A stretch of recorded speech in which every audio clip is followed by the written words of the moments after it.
up, everyone? Sitting up here chilling, enjoying my day off. Nunu over here exhausted.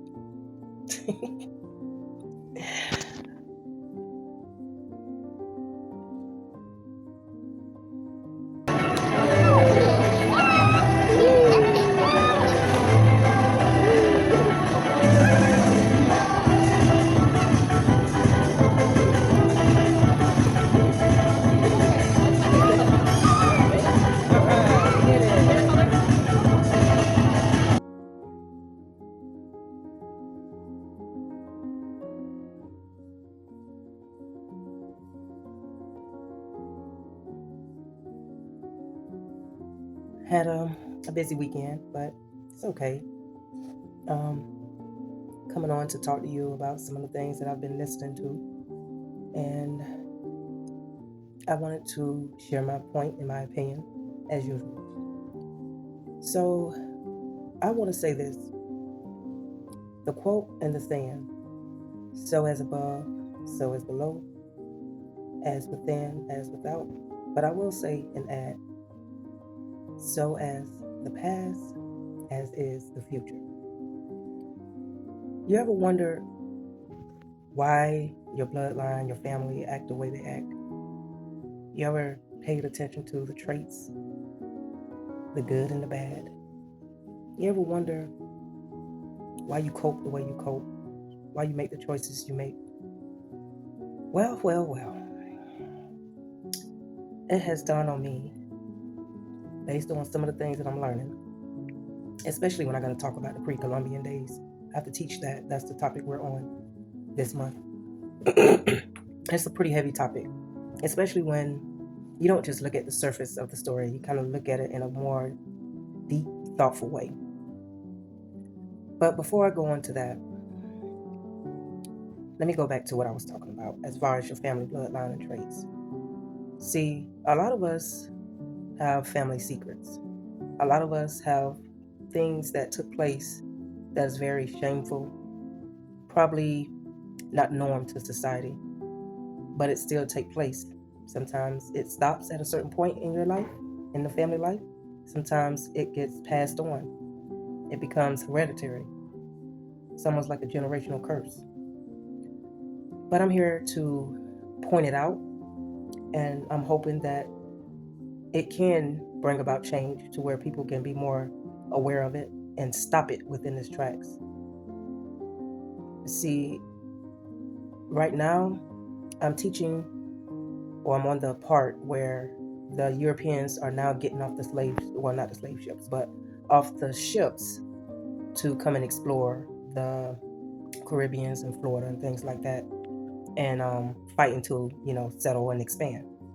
But I'm going to fast forward to when they got settled, what kind of lifestyle they really wanted to have once they left Europe.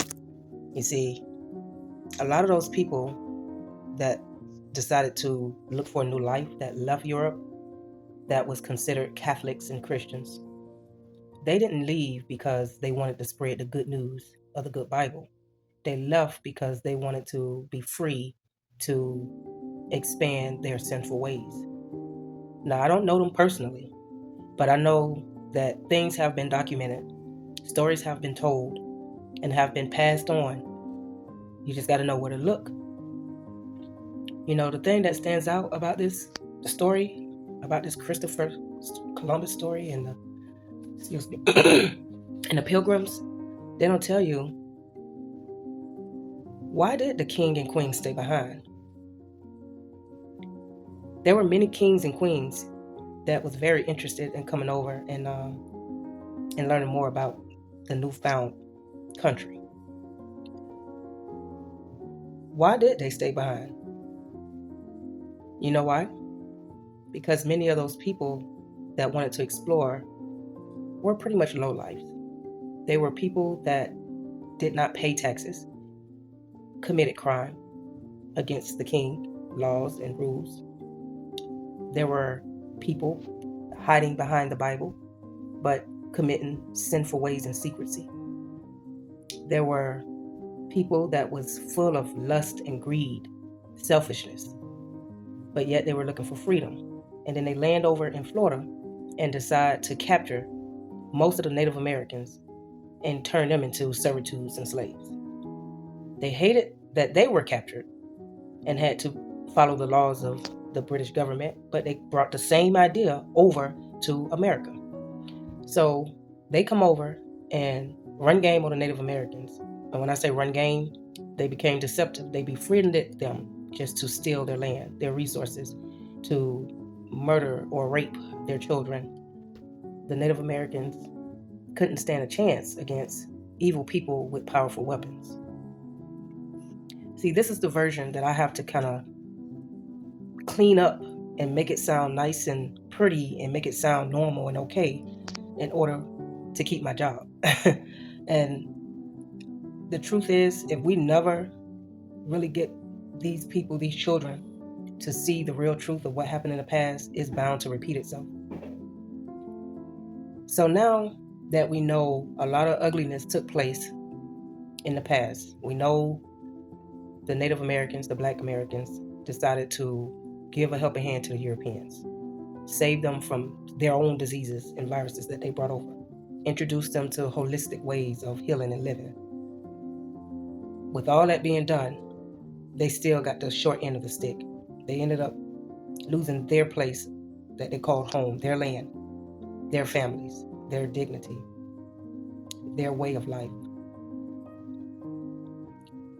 Now that the Europeans have made it over, they settled in, they created their own way of living, and pretty much ran off the Black Americans, the Native Americans. Now they're creating the same type of governmental laws as they did in Europe, except with limitations, except with their own boundaries.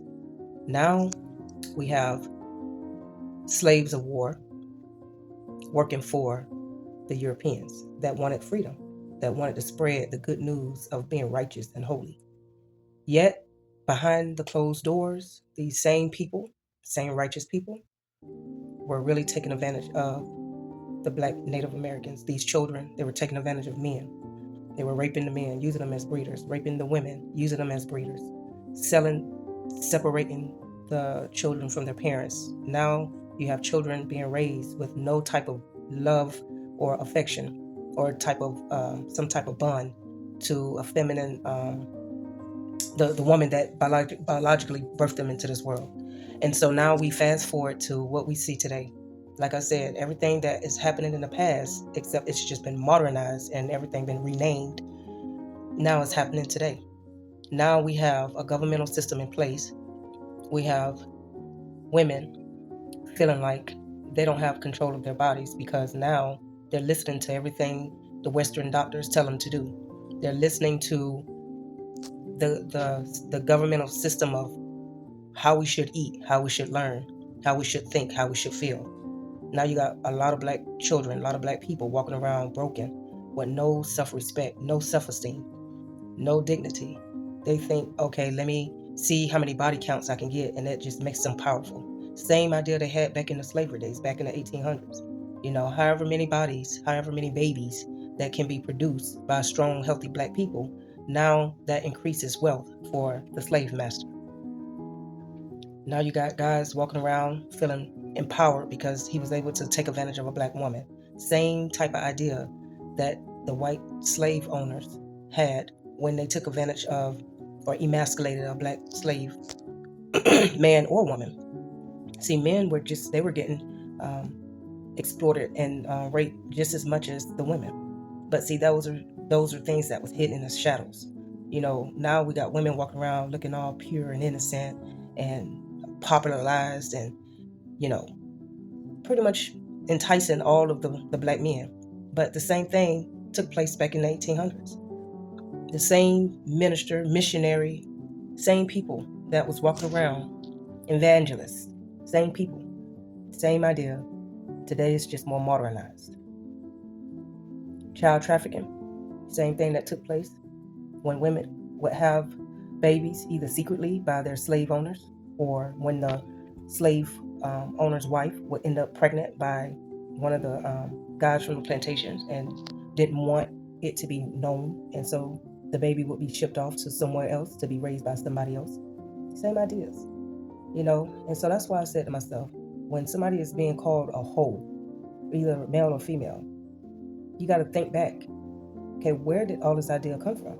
Because I know Native Americans was not running around half naked calling each other hoes and bitches.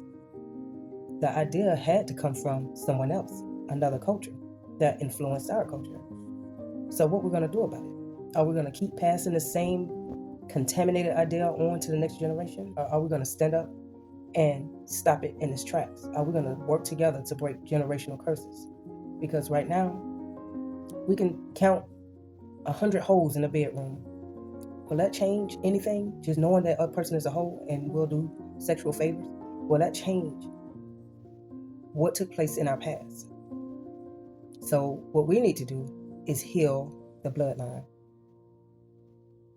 Instead of judging, instead of outcasting, realize that people are the way they are today because of what their forefathers did, because of what their ancestors had to endure. No, I'm not trying to say it's justification to just be okay with it, because no, there's more viruses out there, there's more diseases. It's really risky. But just know what happened in the past is being repeated today. And in order for it to stop, we have to recognize it. We have to learn about it. We have to face it. Probably have to cry over it, get angry over it, but come up with a solution at the end of it. So what it's looking like is now that they're bringing AI robots in,